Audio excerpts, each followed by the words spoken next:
When World War II ended in 1945, Germany was in ruins. Its cities shattered, its people broken, and its psyche scarred by years of Nazi propaganda that preached Aryan superiority and demonized anyone who looked different.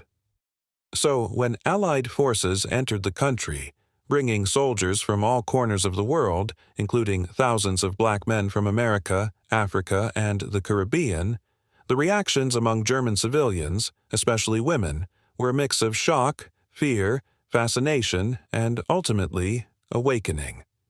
Many German women had been taught through relentless Nazi indoctrination that black men were primitive, dangerous, and uncivilized.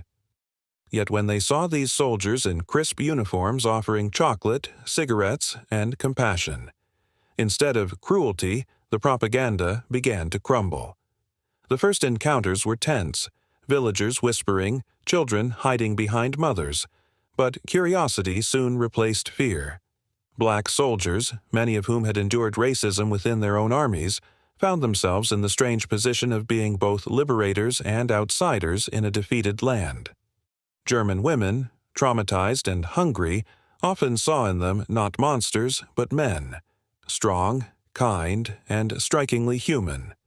Letters, diaries, and photos from the time reveal a raw, unfiltered humanity.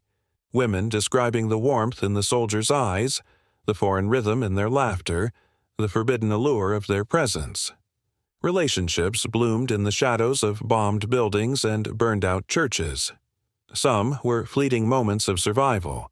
Others were genuine connections that defied race, politics, and prejudice. But these unions came at a cost. When white Allied soldiers and military authorities discovered German women with black troops, they were often shamed, beaten, or imprisoned.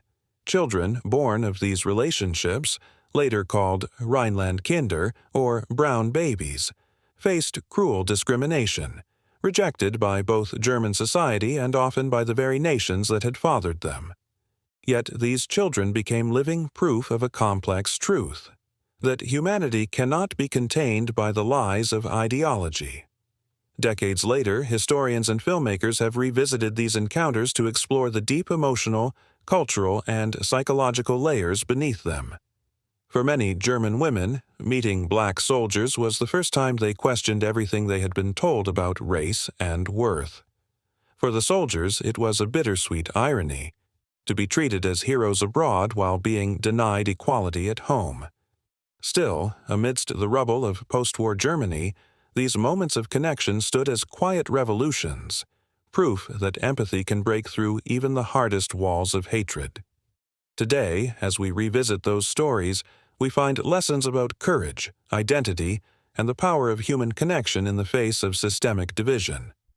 The shock that once defined those encounters has transformed into reflection, how ignorance can dissolve when truth walks into the room wearing a uniform and offering kindness instead of conquest. German women who once feared the unknown came to see that color did not define character. And black soldiers, though weary from war and prejudice, found a fleeting sense of dignity and respect that the world had long denied them. Their meeting was not just a collision of races, but of realities, a confrontation between propaganda and humanity. It shattered myths, rewrote narratives, and left behind stories that still pulse beneath the pages of history. In those ruins of a fallen Reich, two worlds that were never meant to meet found each other, and, for a brief moment, recognized what it truly means to be free.